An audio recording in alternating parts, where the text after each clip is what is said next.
and welcome back. Today's another cheese making day. I had planned to go to my favorite new nursery and get some more tomato plants and a tree.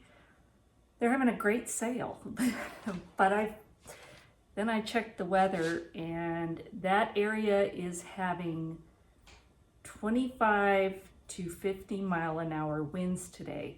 And I really didn't think it was a great idea to be walking around a bunch of potted trees that could blow over in a 50 mile an hour gust. So that plan got delayed. So I decided instead to do something I've been wanting to do for a while and just hadn't had the time. And now today I have time. So I got a gallon of fresh goat's milk from a friend. This is not from my goats. They haven't been bred yet, so I'm not getting milk. But I wanted to try and make some goat milk cheese. And what I decided to do, this is really kind of a beginner recipe for the most part. It's very simple, very few ingredients, and it doesn't take a whole lot of special equipment because you can use things to make do. So I'm making whole milk ricotta cheese using goat's milk. And this is not pasteurized, it's raw milk.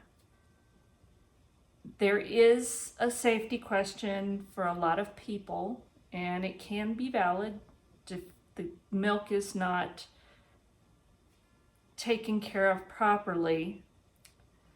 But in this case, that isn't important because you're going to go above that temperature in processing the cheese. So the experts I've read said if you're using a recipe that is high temperature treatment, you do not have to pasteurize. So I'm not going to pasteurize this. This is raw milk, and I'm going to make the cheese directly from this. So come on, let me show you what you need to get started. So I have a gallon of fresh goat's milk, and as fresh as possible is better. If you want to use cow's milk, or if you're going to use milk you purchase from the store, they work perfectly too. The only caution is if you're using purchased milk, be sure that it does not say ultra high temperature or ultra pasteurized. Either one of those is going to prevent the cheese from forming, and that would be a waste of milk. So that's the only thing you need to look for. It can be pasteurized, but not ultra pasteurized and not ultra heat treated. So I have my gallon of milk. I have a 1/4 cup of cold water, cold. Then I'm going to take 1 teaspoon of citric acid. This is non-GMO, and we're just going to take that and add it to that cold water and stir it up. We want to dissolve that. A citric acid is just like it's an acid, and in making cheese you need an acid. So once that's dissolved, we're also going to use 1 teaspoon of cheese salt, and it doesn't have to be a cheese salt. It does need to be pure salt. You want no additives, no iodine, nothing like that. It's just pure salt. And kosher salt, I think Diamond Crystal, I think, is one brand that is good to use. Canning salt, but you just want a pure salt. And we're going to use 1 teaspoon of that. And you can add it to the milk, but I'm just going to go ahead and put it in this water because I figure I'm already dissolving the citric acid. Just get that stirred up. Now let's go get started making our cheese. And we're just going to add the goat's milk to a large pot. And on the other end of my range, I have another large pot that is boiling water. And what I'm going to do with that is I sterilize my utensils that I'm going to use for this. You want to make sure things are clean. So I'm going to put it over, on my range it's going to be almost medium but not quite. On other ranges it's probably going to be medium, but my temperatures are really high on this thing. So I'm just going to pour in that citric acid, water, and salt mixture. And I've got my cheese ladle sterilized.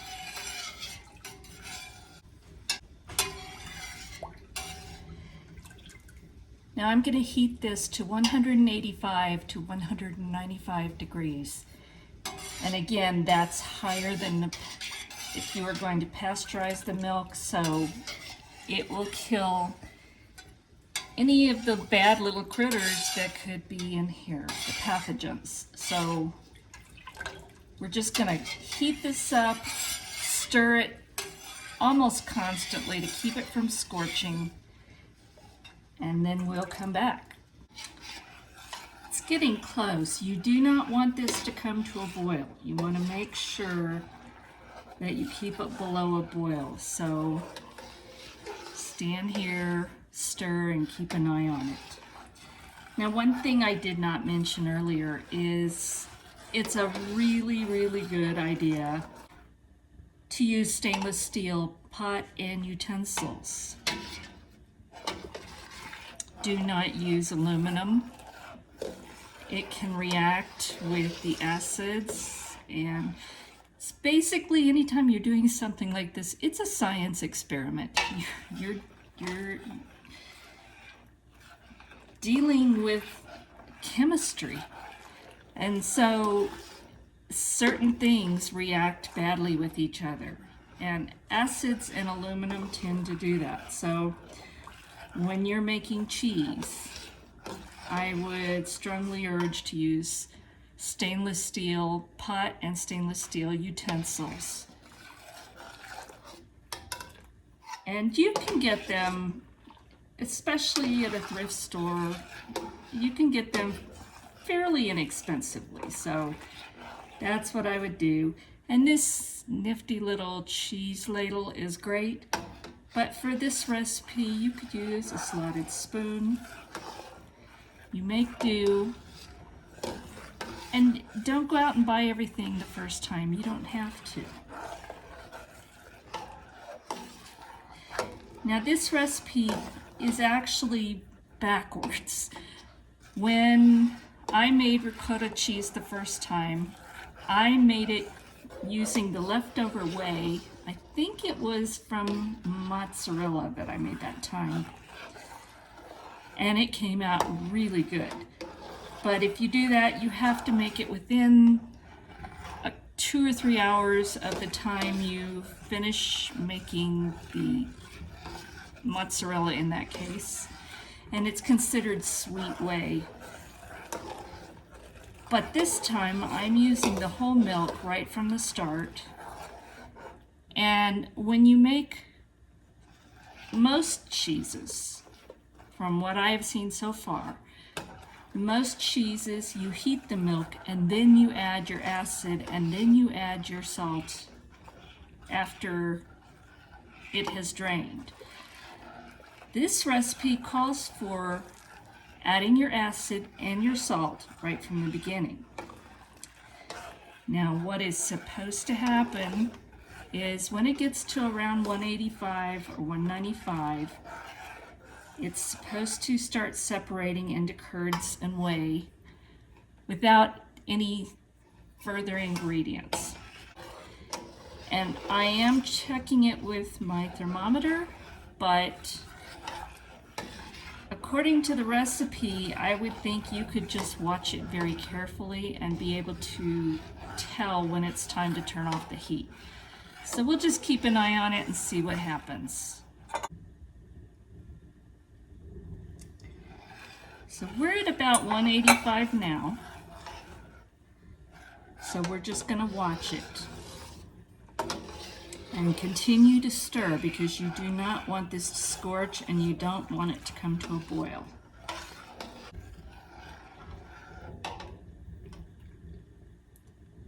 And I can see the start of the curds, just tiny little flakes, but we're looking for very clear separation from curds and whey.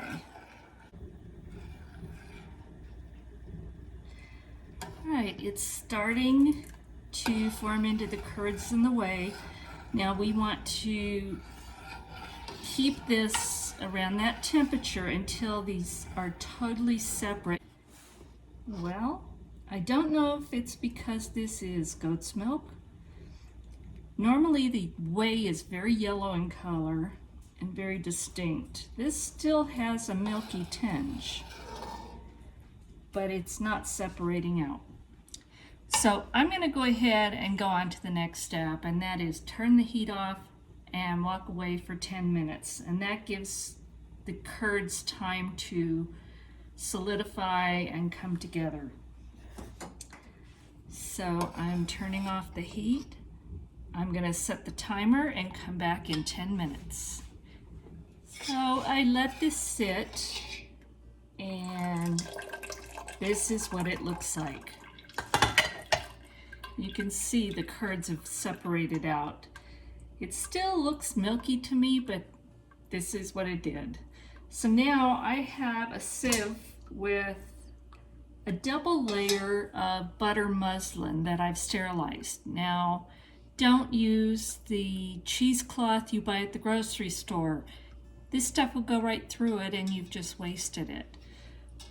You need a finer weave, and butter muslin is okay.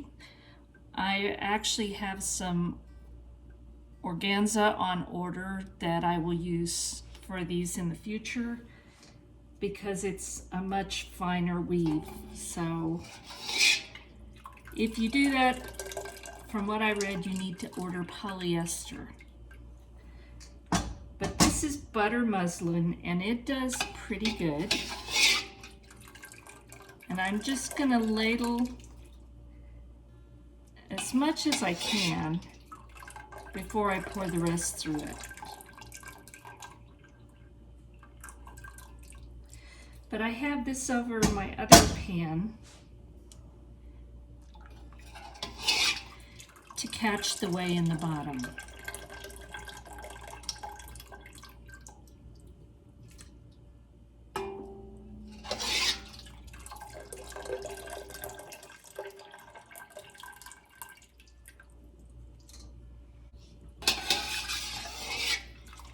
There are some really easy beginner recipes for cheese making, and this is something that I think is really important for anyone that wants to be prepared for whatever life brings. And I have made cheese from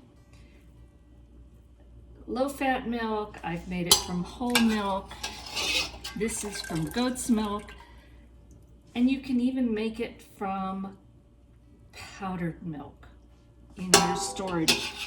So it's really a good skill to know, and it's one of those that I think is better that you know before you need it. Because if it's a time like with this virus when you can't get out, it's better to know this and have the basic equipment, basic ingredients on hand. And it's fun, I think.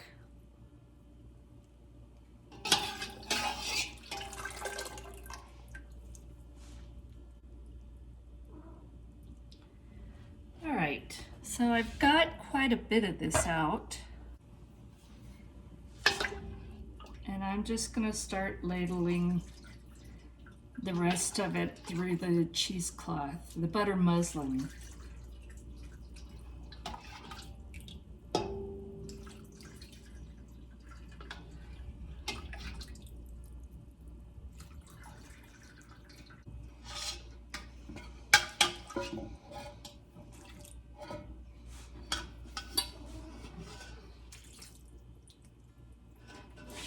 So I have all of this ladled into here.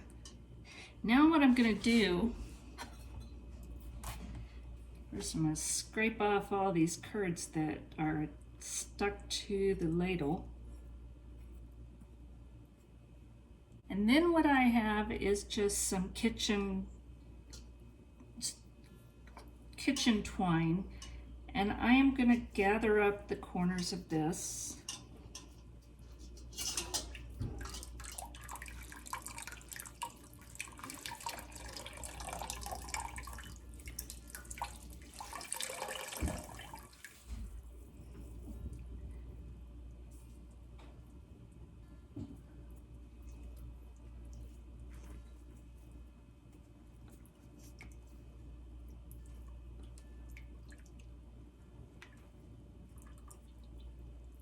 There may be a neater way to do this, but I don't know it.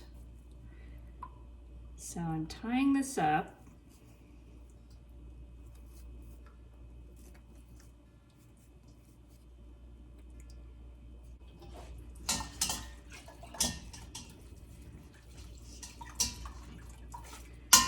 So I'm going to let this hang and drip into this other pan for 20 to 30 minutes. And then this would be ready to eat. So let me get this tied up here.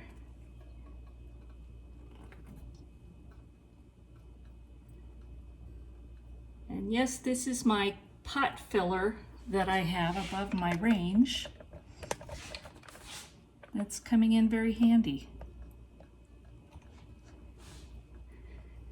So I'm just going to let that finish dripping for 20 to 30 minutes, and then we'll come back. Oh, and this pot of whey, you could use this on acid-loving plants, but because we already added the salt to it, I'm not going to add it to any plants. However, my chickens love whey. They will go through this in no time at all. And it's got nutrition in it for them, so it's a win-win.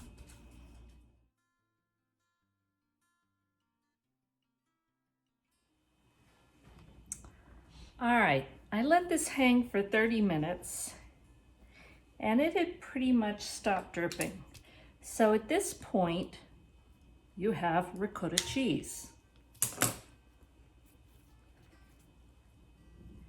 Now, if you want to make it creamier, you can add 1 to 2 tablespoons of heavy cream at this point. And that's going to make it really a nice ricotta cheese. So let's have a taste of this.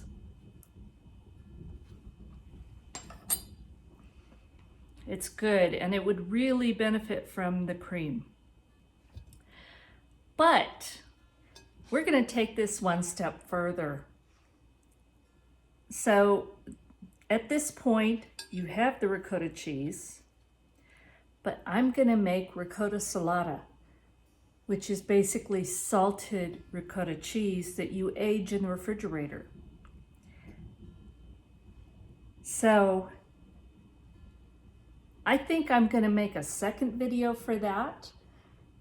And the ricotta salata is going to take 2 to 4 weeks to age in the refrigerator. So I think that's better in a second video. But go ahead and try making ricotta cheese. It's so good.